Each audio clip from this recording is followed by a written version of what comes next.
Welcome back to Happily Ever After Storytime. Today we'll be reading Little Red Riding Hood, written by Mara Alperin and illustrated by Loretta Schauer. Once there was a little girl who loved to wear red. She had red shirts and red skirts, red shoes and a fabulous bright red cloak. Her name was Little Red Riding Hood. Early one morning, Little Red's mother packed up a basket. "I have a very special job for you," she told Little Red.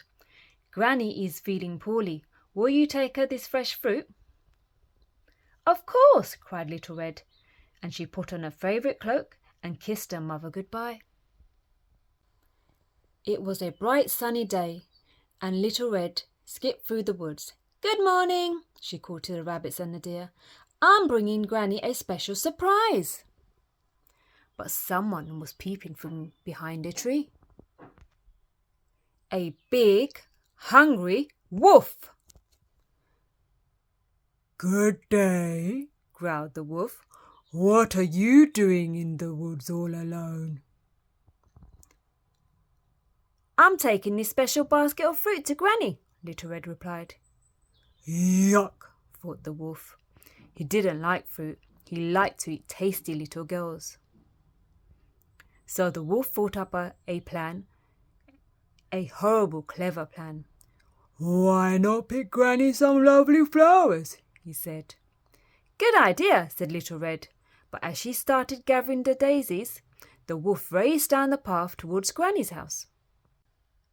The wolf knocked on Granny's door with a thud, thud, thud. "Is that you, Little Red, my dear?" called Granny.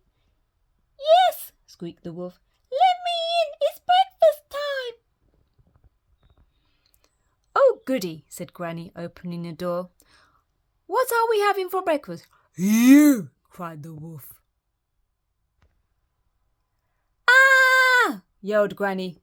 "You're not Little Red!" And she slammed the door right on his big furry nose. "Ow, ow, ow!" howled the wolf. Quick as a flash, Granny ran out of the back door and into the woods to find help.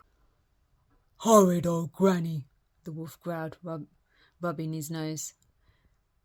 But now he could put his terrible plan into action. So when Little Red knocked tap, tap, tap on Granny's door, it was a deep, scratchy voice that asked, "Come in, my dear." Little Red walked into Granny's bedroom and stopped in surprise. "Why, Granny," she said slowly, "what big ears you have." "The better to hear you with, my dear," croaked the wolf.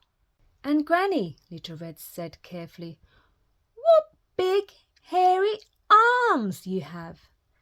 "The better to hug you with, my dear," growled the wolf. "But Granny," Little Red whispered, "what big teeth you have." "The better to eat you with, my dear," snarled the wolf, and he pounced at Little Red. Just at that moment, the door burst open. In rushed Granny with the woodcutter. "Stop right there!" yelled Granny. "Put her down now!" bellowed the woodcutter, "or we'll chop you up and turn you into a birdhouse." With a terrified howl, the wolf jumped out of the window and ran far, far away, never to return. Little Red hugged Granny tight. "I'm so glad you chased that wolf away," she said, and she gave Granny the basket of fruit. "What a day of excitement," laughed Granny. "Now let's all have breakfast."